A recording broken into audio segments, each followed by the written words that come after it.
تحریک لبیک کے ساتھ حکومتی مذاکرات اور اس معاملے سے نمٹنے کا جو طریقہ کار ہے، کیا وہ دیگر انتہا پسند تنظیموں کو اکسائے گا نہیں کہ وہ بھی میدان عمل میں آئیں، یا حکومت کے ساتھ مذاکرات کر کے دیگر کالعدم تنظیمیں بھی اپنے لیے کوئی عافیت کی راہ تلاش کر سکتی ہیں؟ اس پر بات کی جائے گی۔ میں ہوں ملک ظہیر بابر۔ اگر آپ نے چینل سبسکرائب نہیں کیا تو اس چینل کو سبسکرائب کریں۔ ناظرین، کالعدم تنظیم تحریک لبیک کے ہزاروں کارکن مریدکے میں موجود ہیں۔ وہ اپنی جو رہنما ہے اس کے اشارے کے منتظر ہیں۔ وہاں پر جو تقاریر ہوئی ہیں آج، اس میں واضح طور پر کہا گیا ہے کہ اگر حکومت ان کے مطالبات تسلیم نہیں کرتی تو وہ پیچھے نہیں ہٹیں گے، بلکہ مریدکے سے ہی اسلام آباد کی جانب مارچ کیا جائے گا۔ انہوں نے وزیر اعظم عمران خان اور دیگر جو حکومتی نمائندے ہیں ان کو یہ وارننگ دی ہے کہ اگر وہ ان کے مطالبات تسلیم نہیں کریں گے تو وہ نتائج بھگتنے کے لیے تیار ہو جائیں۔ دوسری طرف وفاقی وزیر داخلہ شیخ رشید احمد نے قوم کو یہ خوشخبری سنائی ہے کہ تحریک لبیک کے ساتھ مذاکرات جاری ہیں۔ فورتھ شیڈول پر بات چیت کی جا رہی ہے۔ ان کے 350 کارکنوں کی رہائی کے حوالے سے مذاکرات آگے بڑھ رہے ہیں، اور جو کالعدم قرار دیا گیا ہے ان کی تنظیم کو، اس پر بات چیت ہو رہی ہے۔ شیخ رشید احمد نے یہ کہا کہ ریاست کا کام معاملات کو بہتر انداز میں نپٹانا ہے، نہ کہ طاقت کا استعمال کرنا ہے۔ دوسری طرف جو انسانی حقوق کے حوالے سے انسانی حقوق کمیشن ہے، دیگر جو تنظیمیں ہیں، سیاسی تنظیمیں ہیں، وہ اس بات کا خدشہ ظاہر کر رہی ہیں کہ اگر حکومت نے سافٹ طریقے سے اس معاملے کو نپٹایا، سافٹ سے مراد ان لوگوں کے مطالبات تحریک لبیک کے تسلیم کر لیے، تو کالعدم تحریک طالبان بھی میدان میں آ سکتی ہیں۔ دیگر جو پاکستان میں پرتشدد تنظیمیں ہیں جو تشدد پر یقین رکھتی ہیں، وہ بھی میدان عمل میں آ کر اپنے مطالبات منوا سکتی ہیں۔ ناظرین، اس وقت جو صورتحال ہے وہ یہ ہے کہ وزیر اعظم عمران خان اس وقت ملک میں موجود نہیں ہیں، وہ سعودی عرب کے سرکاری دورے پر ہیں۔ شیخ رشید احمد بھی نجی دورے پر بیرون ملک تشریف لے گئے تھے، مگر ان کو بلایا گیا اور وہ اس مذاکراتی عمل میں شریک ہے۔ شیخ رشید احمد کا کہنا ہے کہ وہ مذاکرات میں نہیں آنا چاہتے تھے، مگر تحریک لبیک کے اصرار پر وہ مذاکراتی عمل میں شامل ہوئے ہیں۔ وفاقی وزیر داخلہ نے یہ بھی کہا کہ ان کی 1-on-1 ملاقات ہوئی ہے تحریک لبیک کے سربراہ سعد رضوی کے ساتھ، اور انہوں نے ان کو بہت بہتر پایا ہے اور وہ معاملات کو بہتر انداز میں نپٹا سکتے ہیں۔ دوسری طرف جو تنقید کا سلسلہ ہے وہ بدستور جاری ہے۔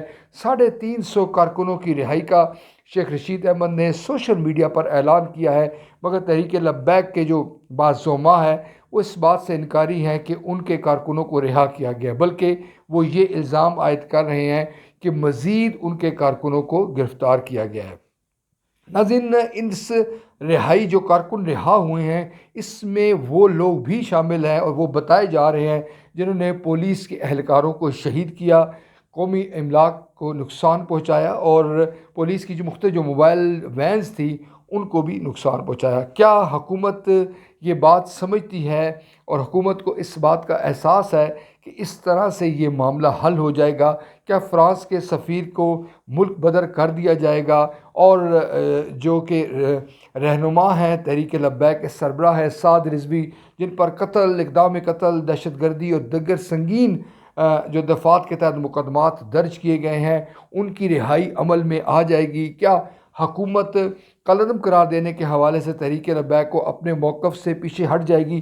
یہ بہت سارے سوالات ہیں۔ ان سوالات کا جوابات تلاش کرنے کے بعد یہ سوال بھی بڑی اہمیت کا حامل ہے کہ کیا دوبارہ سے تحریک لبیک احتجاج نہیں کرے گی، لانگ مارچ نہیں کرے گی، دھرنا نہیں دے گی؟ یہ ایسی بہت سارے خدشات ہیں جس کا برملا اظہار سوشل میڈیا پر کیا جا رہا ہے۔ پاکستان کے طول و عرض میں یہ سوال پوچھا جا رہا ہے، اور سب سے بڑھ کر مرید کے لاہور، راولپنڈی، اسلام آباد کے جو شہری ہیں وہ غیر یقینی صورتحال کا شکار ہیں۔ وہ حکومت سے اور حکومتی زعماء سے یہ سوال پوچھ رہے ہیں کہ یہ معاملات کب اور کیسے حل ہوں گے۔ بجا طور پر ناظرین، تحریک لبیک ایک سیاسی قوت ہے۔ تحریک لبیک نے معقول تعداد میں ووٹ حاصل کیے ہیں، مگر جو اعتراض کرنے والے ہیں ان کے طریقہ کار پر اعتراض کر رہے ہیں۔ ناظرین، ہماری جو ریاست ہے، ہماری جو حکومت ہے، اب اس کی رٹ کا بھی معاملہ ہے۔ یہ بہت اچھی بات ہوگی، یہ بڑا خوش آئند معاملہ ہوگا کہ حکومت کوئی ایسا راستہ تلاش کرے جس کے نتیجے میں تحریک لبیک کے ساتھ مذاکرات یوں کامیاب ہوں کہ ان کے مطالبات بھی تسلیم کر لیے جائیں، آئین اور قانون کی بالادستی بھی ہو جائے، پاکستان جو ہے عالمی سطح پر پاکستان کا امیج بھی بہتر ہو جائے، اور پاکستان سرخ رو ہو کہ اس نے طاقت کے استعمال نہیں کیا اور معاملے کو بخوبی احسن انداز میں حل کر لیا۔ یقیناً یہ معجزے سے کم نہیں ہوگا۔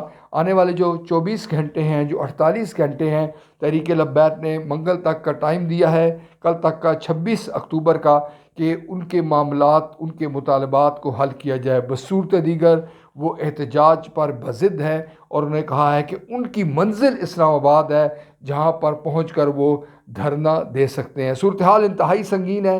وزیراعظم عمران خان کی موجودگی ہونا بہت ضروری ہے، اور دوسری طرف جو دیگر معاملات ہیں وہ بھی ساتھ ساتھ چل رہے ہیں۔ یوں ہم یہ کہہ سکتے ہیں کہ غیر یقینی جو صورتحال ہے وہ بدستور موجود ہے، اور عوام کی بڑی تعداد تشویش میں مبتلا ہے۔